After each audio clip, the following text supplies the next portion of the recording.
Vous faites très bien de nous rejoindre sur Afro Info 243. Dans cette production, nous revenons sur les performances de Léopard en club, les classements des buteurs et passeurs décisifs depuis le début de la saison. On répondra également à cette question qui revient plusieurs fois sur nos publications. Pourquoi Elvis Soukissa n'est pas appelé en équipe nationale? Touchez à rien, on revient très vite.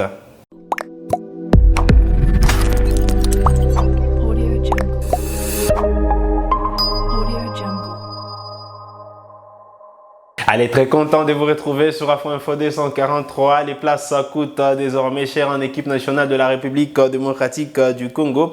Il faut être performant pour garder sa place au chaud au sein de la tanière de Léopard. Et ensemble, on va revenir sur les performances des fauves congolais. On commence par les classements des buteurs qui reste dominé par l'attaquant des Young Africans de la Tanzanie, Fiston Kalala Mayele, 29 buts marqués depuis le début de la saison.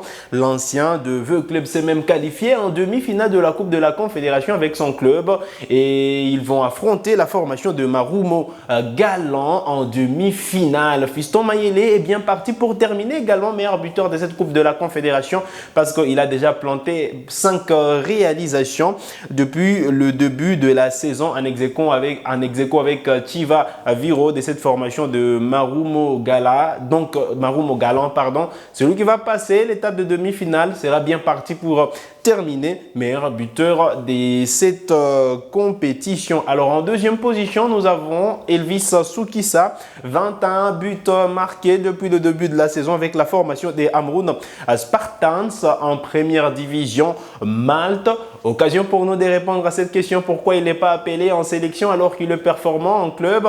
Il s'agit d'un choix du coach Sébastien Desabre parce que Elvis Soukissa a déjà démontré la volonté d'évoluer avec la sélection nationale congolaise. D'ailleurs, récemment, il était à Kinshasa pour venir régulariser avec toutes les formalités administratives. Et donc, il est opérationnel pour évoluer avec la sélection nationale congolaise. Mais c'est au sélectionneur Sébastien Desabre de pouvoir les convoquer pour qu'ils jouent justement un match officiel avec la sélection nationale congolaise. Jusque-là, il n'y a pas de convocation pour lui. Lors de la précédente trêve internationale, il n'a pas été justement dans les petits papiers du sélectionneur. On l'espère en tout cas pour la trêve internationale du mois de juin. Il pourra peut-être bien être convoqué en équipe nationale. Vous le savez, Bakambu ne sera pas là. Peut-être bien occasion pour lui de taper dans l'œil du sélectionneur pour justement venir remplacer Bakambu qui sera justement parmi les pièces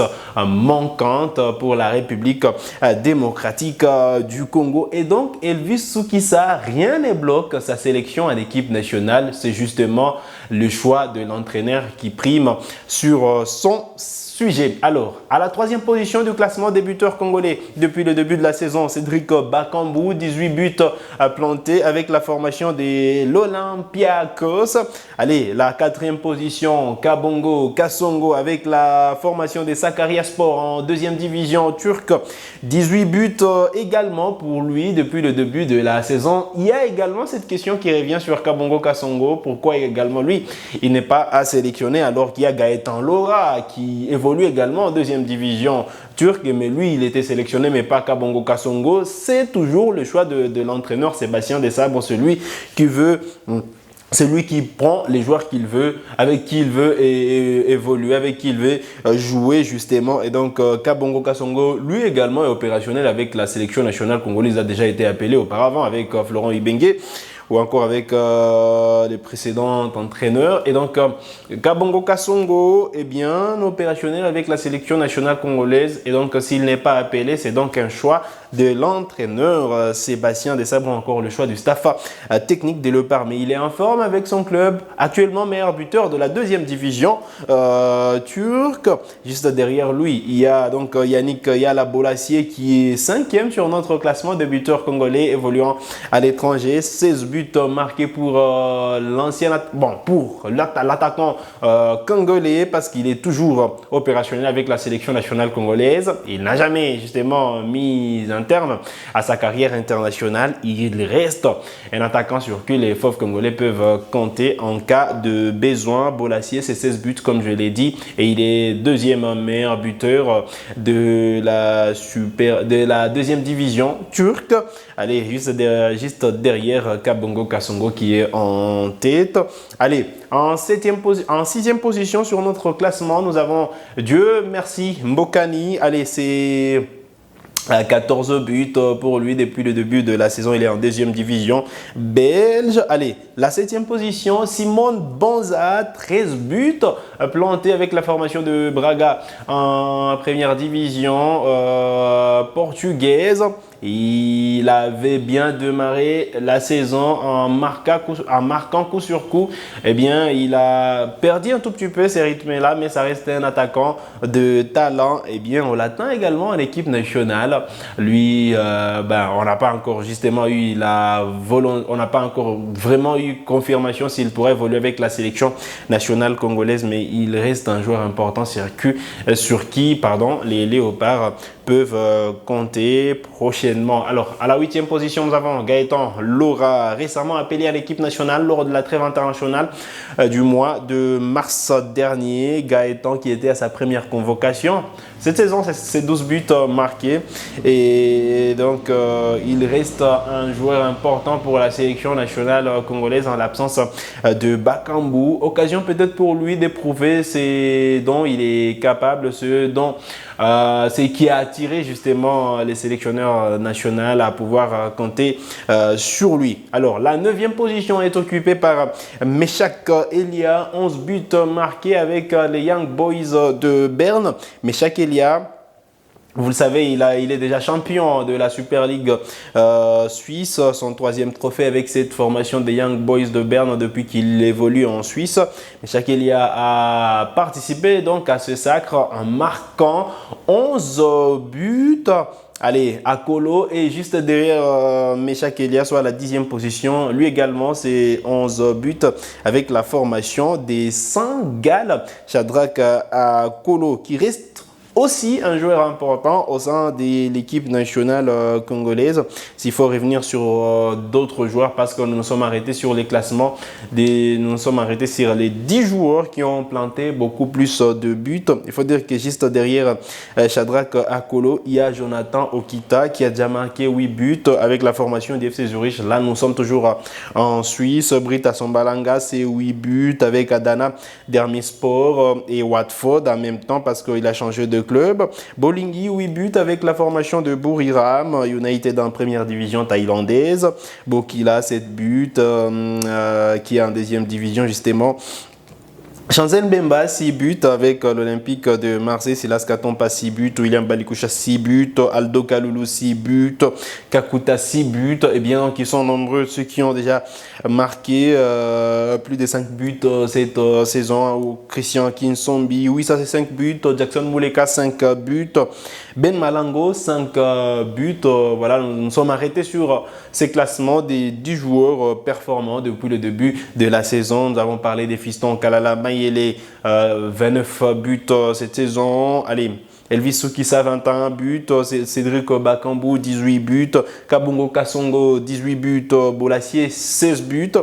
Mbokani, 14 buts. Simon Banza, 13 buts. Gaëtan Lora, 12 buts. Meshak Elia, 11. Akelo, 11 buts avec la formation de Saint-Gall. Alors, on va justement parler des passeurs décisifs pour cette saison 2022-2023 avec le Léopard qui justement se livre à distiller des passes décisives. Allez, en première position, nous avons Vital Simba avec la formation de Bordeaux. C'est 6 passes décisives cette saison. Mbokani distille aussi des passes.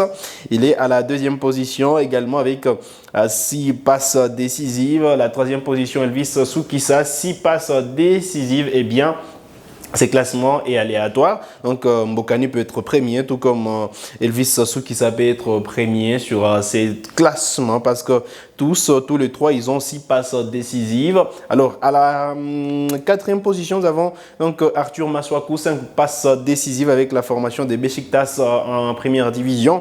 Turc, Simon Banza, 5e position, 4 passes décisives. Allez, il partage cette 5e position avec William Balikwisha, 4 passes décisives. Jordan Ikoko, 4 passes décisives. Shadrach Akolo, c'est 4 passes. Bolingi, 4 passes. Kakuta, 4 passes. Elias Kachunga, 4 passes décisives. Alors, Théo Bongonda, c'est 3 passes décisives. Depuis le début de cette saison, Gédéon Kalulu, 3 passes décisives. Vous le savez, lui qui s'est de nouveau blessé avec la formation de Lorient, club de première division française. Kebano, 3 passes décisives. Il a récemment repris avec Fulham, lui qui était blessé pendant environ 2 mois. Et donc, c'est une bonne nouvelle d'avoir Kebano des retours sur les terrains. Et on espère qu'il pourra être sélectionné lors de la prochaine trêve internationale du mois de juin. Bakambu, 3 passes. Jonathan Kita, 3 passes. Meshak, 3 passes. Aldo Kalulu, c'est 3 passes décisives. Grady Diangana, 3 passes. Rémi Moulumba, 3 passes. On va terminer par Yohan Wissa qui a déjà justement délivré 2 passes décisives. Voilà en quelque sorte les classements des passeurs décisifs depuis le début de la saison, des joueurs congolais performants depuis donc les débuts de cette saison. Vous avez des questions à nous poser? Laissez-les en commentaire, on se fera le plaisir de vous répondre lors de nos prochaines publications. C'était un plaisir de parler avec vous sur les performances des Fauves congolais depuis le début de cette saison. On aura la possibilité de revenir pour actualiser ces classements parce que la saison n'est pas encore terminée. Pour certains, il reste 3 journées, pour d'autres, il reste encore 4. Et donc, en attendant la fin de cette saison, on pourra revenir sur l'actualisation de ces 2 classements. C'est un plaisir de vous savoir nombreux sur Afro Info 243. C'est sur cette note que nous arrivons donc au terme de cette production. Vous êtes nouveau à la chaîne, cliquez sur s'abonner, activez la cloche de notification pour ne manquer aucune de nos prochaines publications. Likez cette vidéo si elle vous a plu et merci de nous avoir suivis.